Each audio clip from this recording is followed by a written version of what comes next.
is there any evidence that humans get enough protein on a plant-based diet? Well, let's look at the Seventh-day Adventist vegetarians and vegans. This study showed the total protein intake for these vegetarians was almost the same as the non-vegetarians or meat eaters.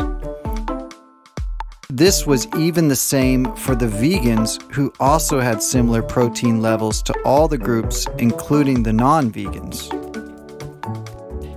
And you can see that these similar levels of protein were coming from plant-based foods. Another study found vegans and vegetarians getting slightly less protein than meat eaters. However, the difference was not dramatic. The meat eaters were getting 17% of their energy from protein, compared to 13% for the vegans and 14% for the vegetarians.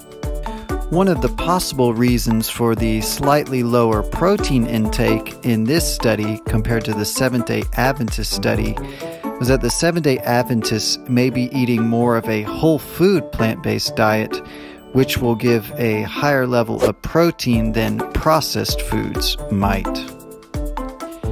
In processed foods, more calories may be coming from oils and sugar, both of which provide no protein, whereas whole natural foods will naturally have higher protein, as we saw earlier.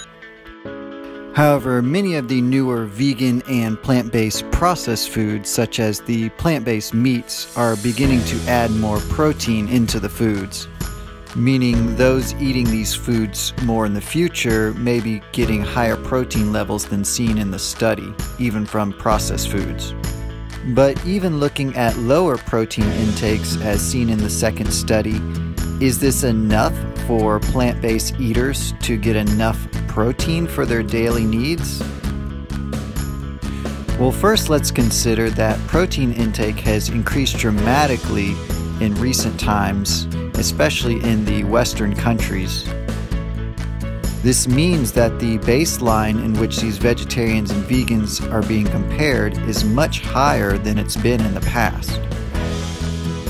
For adults in Western countries, the average protein intake per day is about twice the estimated average requirement.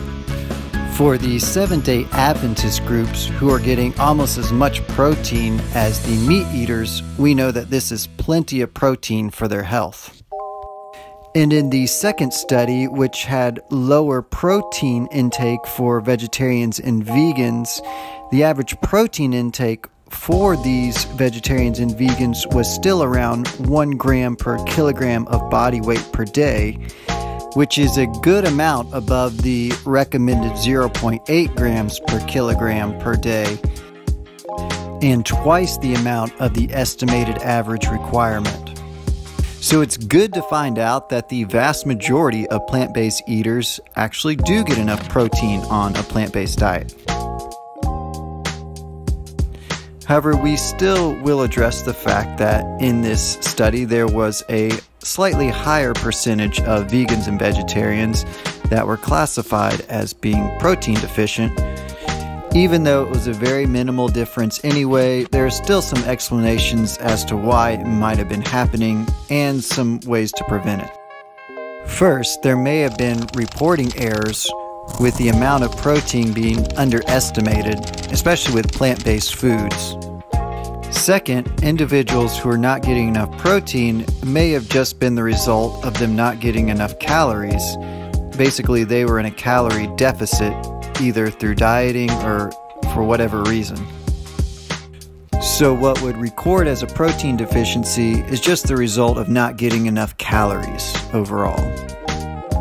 Third, it may be that these people eating plant-based may be neglecting some of the higher protein plant-based foods, such as beans, nuts, or even plant-based meats. As we saw with the Seventh-day Adventists, they were eating plenty of whole foods, such as beans, in their diet.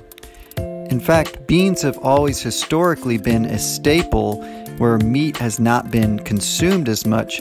However, now in the Western countries, beans are being consumed less and less. Beans are a great source of plant-based protein and should definitely be added to any plant-based diet to get maximum protein intake. This brings us to the next truth, that the vast majority of people get enough protein on a plant-based diet, exceeding the recommended amounts. And in the rare cases where this doesn't happen, certain eating strategies can be used to correct this. Thanks for watching, and remember to subscribe. Check out some of these videos next, where I dispel some other common protein myths and more, such as how to get enough protein on a plant-based diet.